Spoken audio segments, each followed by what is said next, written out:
Salutations à mes parents de oui, j'ose espérer que vous vous portez bien. Alors, certains parents du nom me demandent ce que je pense de la situation du jeune Overmax qui apparemment serait, ferait l'objet d'un mandat de dépôt. Bien, alors, il faut dire que c'est une situation qui ne m'étonne pas trop, surtout quand je connais dans quel pays je vis.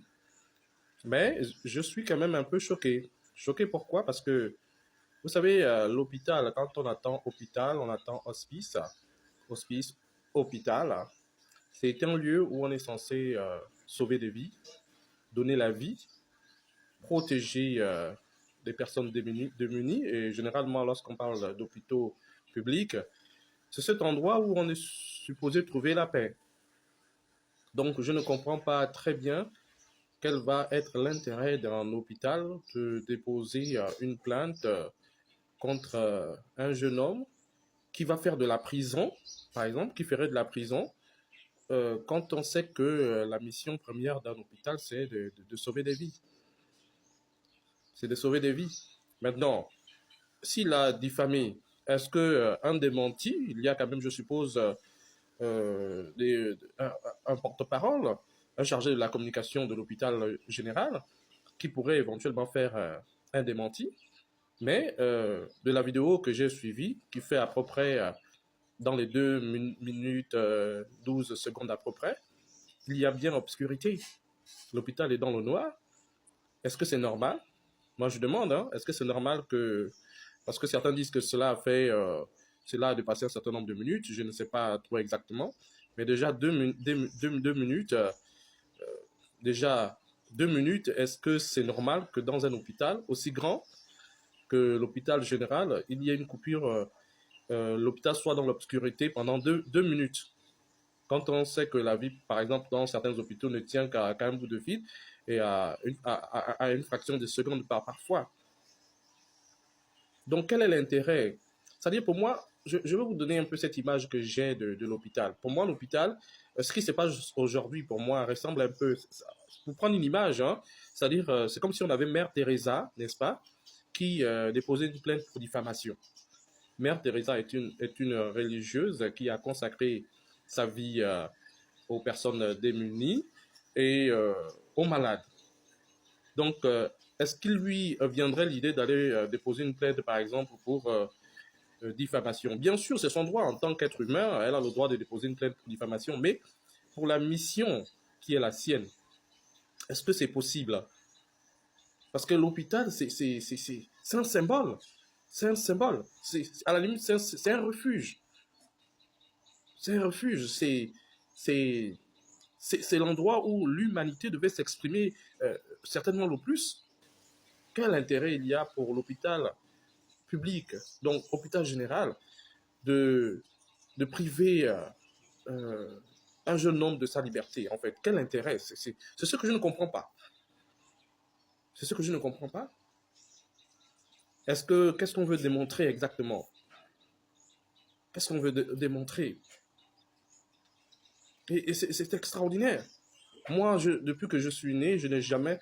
Il n'y a pas d'exemple comme ça où un hôpital... Peut-être encore on aurait compris si c'était un hôpital privé. Parce que dans un hôpital privé, la réputation de l'hôpital, lorsqu'elle est entachée, évidemment, l'hôpital est là pour faire des bénéfices, de l'argent. Donc la réputation, c'est quelque chose de... Voilà. Ça ne veut pas dire que l'hôpital général ne devrait pas avoir une très bonne réputation. Je n'ai pas dit cela.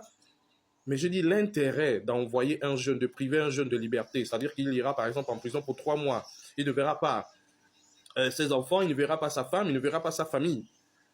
Et si c'est lui qui est la personne qui est chargée de rapporter ce qu'il faut dans la maison pour nourrir ses enfants, donc pendant 3 mois, les enfants se cherchent parce que l'hôpital a décidé de déposer une plainte contre ce jeune-là. Moi, je ne sais pas, trouvez-moi un exemple. Un hôpital public qui, pour une dénonciation, a déposé une plainte pour diffamation publique. Qu'il y a eu coupure, la personne annonce qu'il y a coupure. Bon, c'est vrai, la personne a annoncé qu'il n'y a pas de groupe.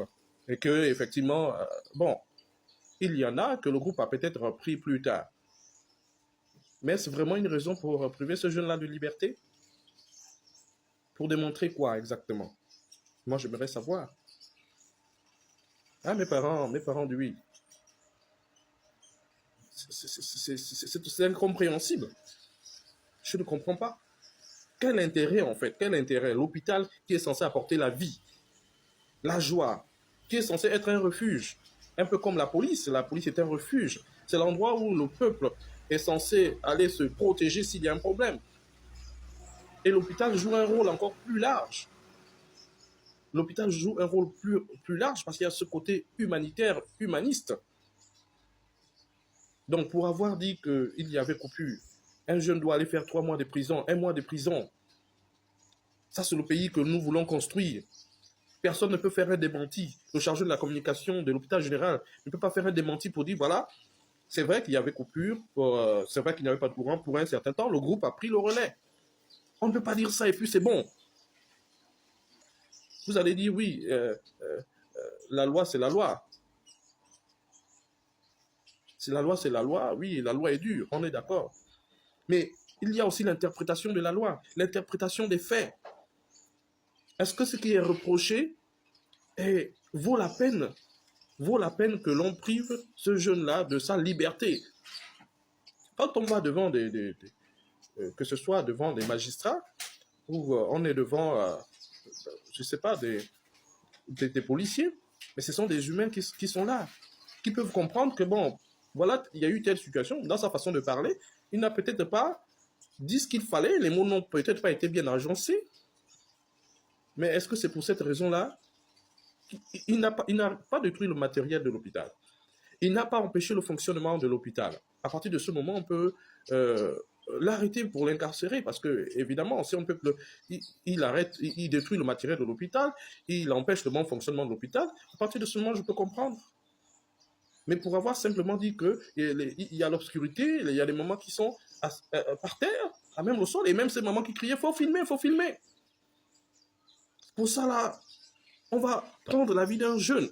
On ne peut pas l'appeler à côté, comme on le ferait pour son petit frère qui a peut-être commis une gaffe. Lui dire, bon voilà, ici tu as fait, c'était pas bien, il faut faire comme ça, donc quand tu fais comme ça, ce n'est pas bien, voilà. Quand tu dis qu'il n'y a pas, par exemple, de groupe, non, il y a le groupe, peut-être le groupe prend du temps pour être lancé, ou je ne sais pas trop. Ça nécessite vraiment que quelqu'un aille. Et quel genre de prison? Des prisons où je ne sais pas. Est-ce que celui qui commet une faute comme ça va être dans la même cellule que des gens qui ont braqué? On est vraiment sérieux, c'est ça notre justice. Il n'y a pas de circonstances atténuantes. C'est comme ça, là. Dans quel état psychologique la personne était? On ne sait même pas s'il allait voir un proche et puis peut-être face à cette situation, il était désespéré de voir qu'il n'y avait pas de courant à l'hôpital au moment où il filme.